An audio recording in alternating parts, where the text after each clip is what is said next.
who are studying on the dance practices degree. I will be teaching them in their dance making sessions, which take place on a Monday and Wednesday in the second semester. Me and my partner Kirsten have just found out that we're going to be taking Lisa Parsons' lesson in the second semester, and their session are in the afternoon. So the criteria is what is expected of them. So from looking at the level 4 module handbook, the criteria states that students are expected to be open to learning new ways of working and start having awareness of themselves as a creative performer. So by this, they're stating that they've got the experience of creating the work, but also in the second semester when it comes to assessment, they're going to be performing that work as well. So they're going to be working to create a duet or trio for assessment. So this is where me and Kirsten will be leading sessions and using different choreographic devices to help them within their dance work. So it's seeing how we can help them improve, ready for that assessment in second semester. So why is dance making important? I feel dance making is one of the most important modules on the course. It's all about developing them creative skills ready for future learning and level 5 and level 6. Also, why are they doing it? So why are they studying dance making? It's to develop a personal movement vocabulary. I can say this from my own experiences because when I came to university, I was very much in college doing traditional dance, so I didn't have a clue when tutors were talking about the torso or the spine, I'd say back and stomach. So improving that movement vocabulary at level 4 is really helpful for when you get into level 5 and level 6, because now in my learning I wouldn't say back or stomach, I'd say the torso and the spine, and I'd also say the skull instead of head. So I think it's important to learn this at level 4. Able to create methods and approaches to dance making, so obviously they're going to be learning a creative approach and that creative method ready to create that choreography ready for assessment. Able to engage in reflective practice and evaluate their own and others' work. So we thought it'd be a good idea maybe to keep a reflective log for the students so they can see after every session what's helped them, what's improved, what they're feeling about the session. Also to evaluate their own and others' work. I think students forget the importance of evaluating other people's works, not just their own.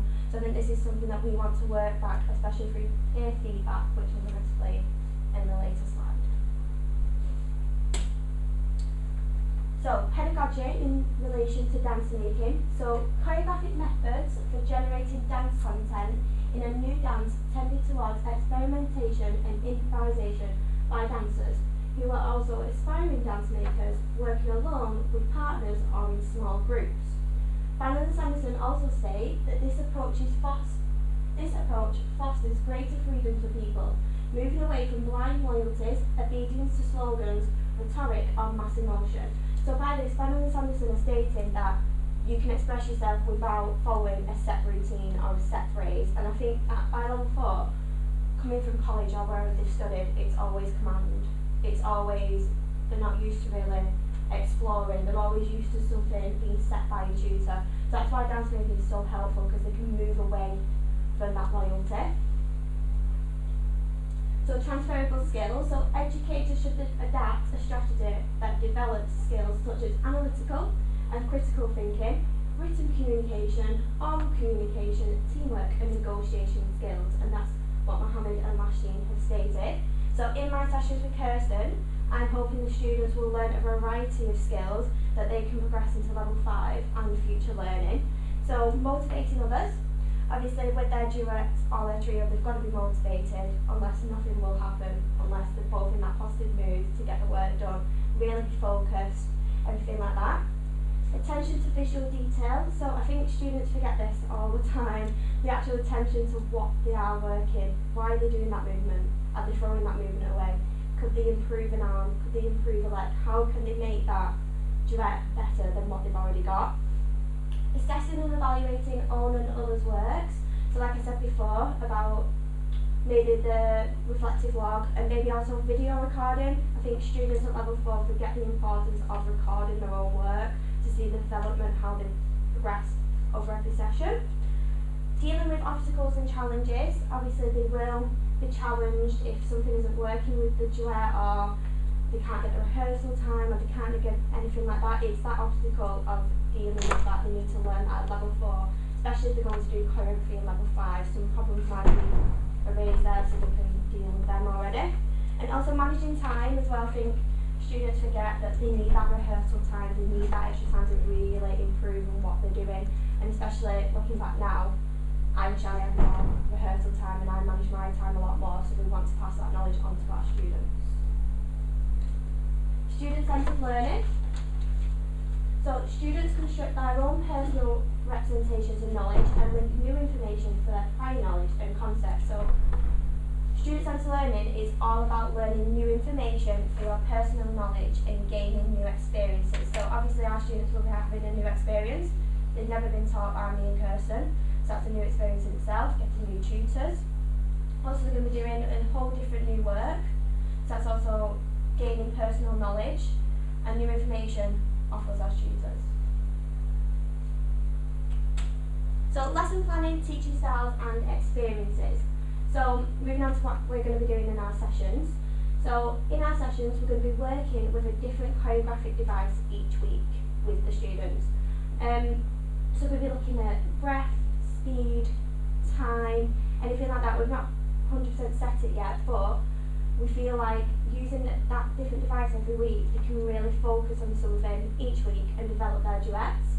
We're also going to mix somatic practice and improvisation into our sessions. I think anyone that knows me knows I love to work with improvisation, and I think students really doubt the importance of it, especially when creating choreography. Also going to mix somatic practice because in their studio practice lessons they have been doing somatic practice, so we still want to keep that up there in their knowledge, because if we got rid of it then they might forget how to do it. We want to get that importance still up as well.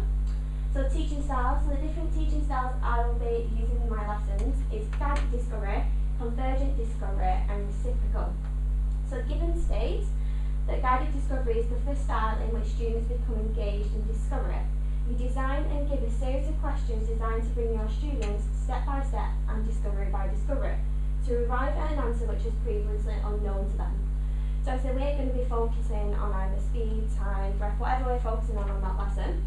Then we're going to get them to go into their own partners or duets or whatever they're in and use that guided discovery. Obviously we're still going to be giving them instructions, but it's all about them working on their own and really focusing and using that choreographic device in their dance work. And convergent discovery, so it's the second style past the discovery threshold. It engages the learner further in reason using the rules of critical thinking. So like I said before about analysing the work, we really want to get the importance of critical thinking into our sessions, so really think about why they are using that and why they are doing it. And reciprocal is to receive immediate feedback from a peer or an observer who has prepared a criteria while the other student is practicing. So it'd be a good idea if maybe if they were in a duet, one of them did perform, one of them just sat down and really saw how they work. Sometimes when you're dancing next to someone, you don't really see the whole package of what they really are doing, so that'd be good to do with the students. And also my own experiences, I want to pass my knowledge and what I've learned from level 4 onto my students. So I did a level 5 choreography in last Christmas, and using level 4 dance making really helped. I was moving away from that habitual movement that I was so used to from college. It really helped of me using improvisation, different tools that I hadn't even worked with ever before. Also Dan Carr's Project Week. When you study dance making, it's hard to see, like, you see how a tutor works as well. So in Project Week, Darren was so good at using speed and time and direction to completely change a dance. And it's nice sometimes to step back and see a tutor working like that, because you get that experience with someone who's actually teaching you using what you're learning as well. So broader frameworks. So Smith-Leotard states that the midway model, which advocates equal emphasis on creativity, imagination, individual and acquisition of knowledge of theatre dance. So we're going to be using this model especially in our sessions because it's all about creativity, all about imagination, all about individuality, which is what we want from our students. We want to see something different and help them develop to get that best mark they can in the second semester. Also, if you'd like to look at your handout, the Kolb cycle of learning this is one that we're going to be using as well. So the concrete experience is doing and having an experience. The reflective observation is reviewing and reflecting on an experience. The abstract conceptualization is concluding and learning from the experience, and the active experimentation is planning and trying what you have learned. So in our sessions, they're going to obviously be doing and having an experience from myself and Kirsten. Then they're going to be reviewing and reflecting on that, what they've done. So whether it helped, whether it didn't. Are they going to use it in their duet? Are they not going to use it in their duet? Whatever happened in that session, what they feel happened. Concluding and learning from the experience, even if they don't use it in the duet, they're still learning from that. Maybe they could pass that into their choreography or pass that into level 6. You never know when it's going to benefit them. And active experimentation, so planning and trying out, so maybe writing in their reflective logs how that helped, how it didn't, and they're going to pass it on to our next session, ready for me and Kirsten on that Monday afternoon. And also back, so we're going to be looking at visual, auditory, reading, writing and kinesthetic learners. Every student learns differently, so we need to take this on board in our sessions. So the visual, we thought it'd be a really good idea to maybe use an iPad after we've done an improvisation, just of a duet that uses breath, or a duet or trio that uses speed or time, just so the students are more aware, because some students learn better by seeing. Also with visual, using imagery and visualization in our session. So we're going to be working a lot with improvisation at the start, so maybe we could use that visualization of what they've learned in previous lessons to help. Auditory, obviously me and Kirsten will be speaking the instructions, but also using music. A lot of students learn through music, and we can really benefit that with our sessions. We can just put music on in the background, because it really does help certain people.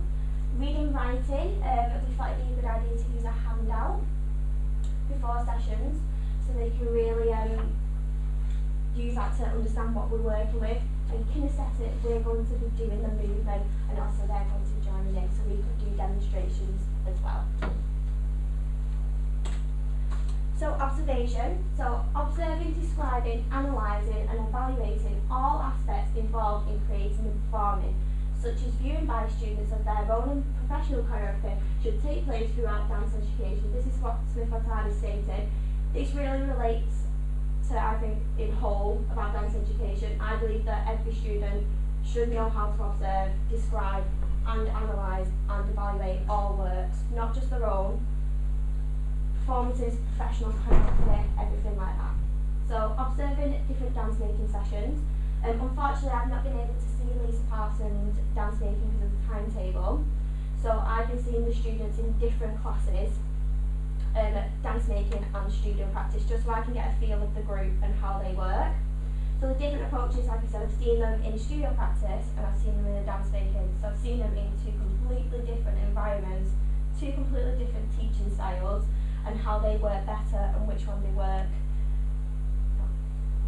The use of language and visualization, so say before how I'm going to use that.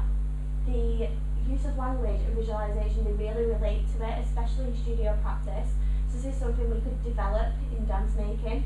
They work really well with that. Engagement and contact, they're a very engaged group from watching them. They're very able, they're very patient, they're very how they should be at level 4, which is good for me and Kirsten to do with our sessions. The development and differences, so we could develop them even further in dance making, which is what we're hoping to do.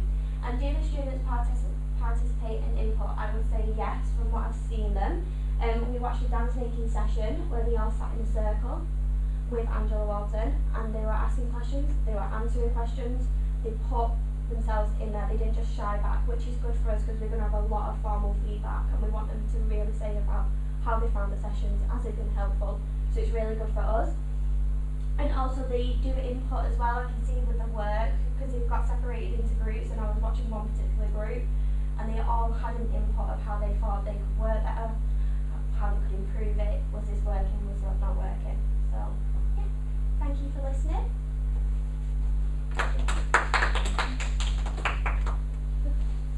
Fantastic. Can I also